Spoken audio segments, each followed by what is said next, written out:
दोस्तों हम लाचारी गीत गाने जा रहे हैं। जो गलती हो कमेंट में बताना, लाइक करना, सब्सक्राइब करना, शेयर करना, वीडियो आगे से आगे तक बढ़ाना।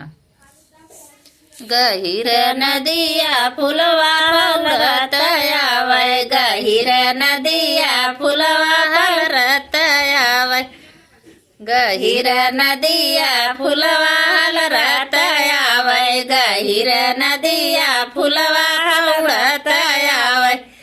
उड़े फुलवा मोरे टिकवा पे बैठे, उड़े फुलवा मोरे टिकवा पे बैठे, उतार देवा राजा रहिले न पावे, उतार देवा राजा रहिले न पावे।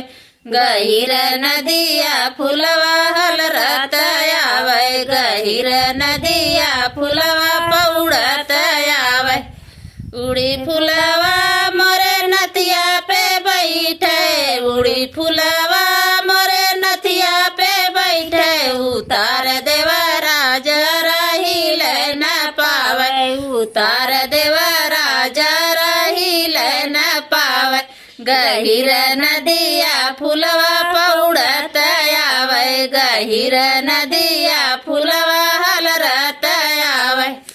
उड़े फुलवा मोरे हरवा पे बैठे, उड़ी फुलवा मोरे हरवा पे बैठे, उतार देवा राजा रहिले न पावे, उतार देवा राजा रहिले न पावे।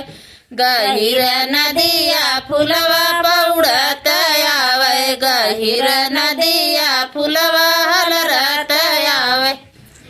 उड़े फुलवा मोरे कंगना पे बैठे, उड़े फुलवा मोरे कंगना पे बैठे, उतार देवा राजा रहिले न पावे, उतार देवा राजा रहिले न पावे। गहिर नदिया फुलवा पौड़त आवे, गहिर नदिया फुलवा हलरत आवे।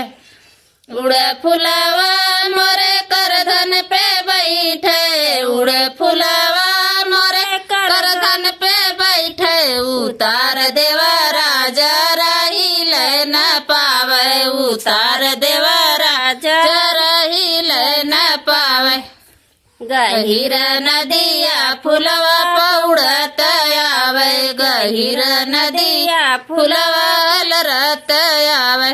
उड़ी फुलवा मोरे पैजन पे बैठे, उड़ी फुलवा मोरे पैजन पे बैठे, उतार देवा राजा रहिले न पावे, उतार देवा राजा रहिले न पावे।